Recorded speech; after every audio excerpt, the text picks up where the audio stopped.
கள்ளக்குறிச்சி சாராயம் குடிச்சு உயிரிழந்தவங்களோட அன்னைக்கு முதல்வர் போகலாம் அந்த இடத்துக்கு. ஆனா தற்பொழுது இந்த விஜயோட மாநாட்டுல இந்த மாதிரி சம்பவம் நடந்தா உடனடியாக அமைச்சர்கள் முதல்வர் அங்கெல்லாம் போறதுக்குண்டான காரணம் என்ன நினைக்கிறீங்க?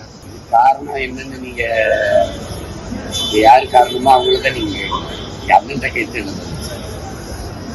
அது அவங்க ஆட்சியில நடந்தது, அவங்க ஆட்சியில நடந்தது. ஏன்னா அதுல குற்றத்தை பொறுப்பேற்க வேண்டியது அவங்க. இது தம்பி விஜயோட கூட்டத்தில் நடக்கும். அவங்க கூட்டம்னா அவங்க கூட்டம்னா அப்புறம் அவர் எதிர்க்கிறாரு. சரி, அவர் கூட்டத்தில் நடந்தது அப்படிங்கும்போது இவங்க உடனடியே எல்லாரும் இது யதார்த்தம் தானே.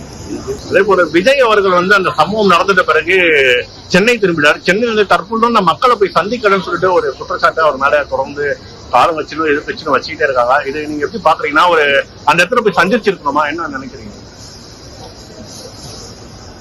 அது அந்த நேரத்தில் அவர் மனநிலை என்னவா இருந்திருக்கு நம்ம யோசிக்கணும். ஒரு பதட்டமா இருந்தது. சரி, எப்படின்னு தெரியாம அவர் என்ன செய்யணும்னு தெரியாத ஒரு தடுமாற்றம் எல்லாருக்குமே இருக்கிறது. அதனால அந்த போய் ஒரு குறைய சொல்லிட்டு நம்ம ஏன் நீங்க அவர் போனேன்னா நாங்க தான் போறோம்ல, தம்பி போனேன்னா அண்ணன் போய் பார்த்தாங்க. அதை போய் போக நீங்க ஏன் போகல? அரசின் துரித நடவடிக்கை அரசு இது வரைக்கும் அது சரிதான்.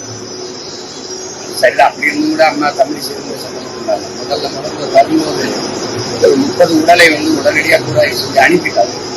மற்றபடி அந்த 9 உடலுக்கு ரொம்ப நேரம் ஆயிடுச்சு. உறவினர்கள்லாம் அப்புறம் அம்மா கூட போய் நான் கூட சத்தம் போட்டேன், இதே கூட கால பண்ணிக்கிறீங்கன்னு சொன்னாங்க.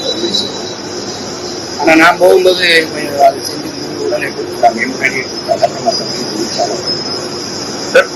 விஜய பார்க்க வரவங்க பக்குவம் இல்லைன்ற ஆளுங்கட்சி எதிர்கட்சி சொல்லிட்டு இருக்காங்க. அதே போல இப்போது சீமான் அவர்களோ அல்லது வேற எதிர்கட்சி எடப்பாடி அவர்களோ கூட்டம் போடுது. அங்க அந்த மாவட்ட செயலாளர் பகுதி செயலாளர் ஒரு கூட்டத்தை அழைச்சிட்டு வராங்க. அவங்க சொல்றது இவங்க கேட்பாங்க. ஆனா விஜய பார்க்க வரும்போது கட்சியினரும் தாண்டி ரசிகர்கள் வரும்போது இந்த மாதிரி சம்பவம் நடக்குது. அதை எப்படி அவர் மேல நம்ம குற்றமா சாட்ட முடியும்? ஏன்னா அவங்க ரசிகர்கள் மேலே அவர் மேலேயும் ரசிகர்கள் முதல் நாள்ல முதல் காட்சி பார்க்கணும்னு நினைக்கிற ஆர்வத்தோட தான் இது இருக்கும். இதுல போய் ஒரு ஒழுங்கு ஒரு நெறியெல்லாம் நம்ம எதிர்பார்க்கணும் கிடையாது. புரியுதுங்க. அவரே பேசும்போது அவர் கட்சியிலேயே தான் இருப்பாங்க. அவர் என்ன பேசுறாருங்கிறது சொல்லுவாங்க. ஒரு ஆட்சி பார்க்க முடியும். அதுதான் ரசிகர்கள் மனநிலை.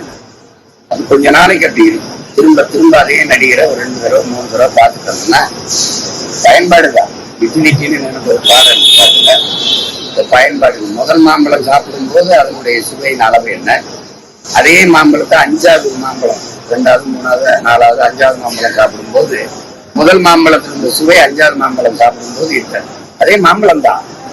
உங்களுக்கு புரியுதுன்னு அது மாதிரிதான் இருக்கு. 2 தடவை பார்த்துட்டா அப்புறம் அந்த ஆர்வம் கொஞ்சமா குறைஞ்சி ஒரு 10 நிமிஷத்துக்கு வருவாங்க. சார், கடைசி கேள்வி, சீமான் அவர்கள் இது குறித்து விஜய் அவர்களை நேரில் சந்தித்து ஏதோ தரவு ஏதாவது வாய்ப்பு இருக்கா இந்த சம்பவ விஷயமா? ஏற்பட்டா சந்திச்சு ஒரு தைரியம் சந்திக்கிறேன். நாங்க சந்திச்சவங்க தானே. இப்ப அவர் ஒரு பக்கம் பயணம் போறாரு, நான் ஒரு பக்கம் பயணம் போறேன். சந்திப்போம்.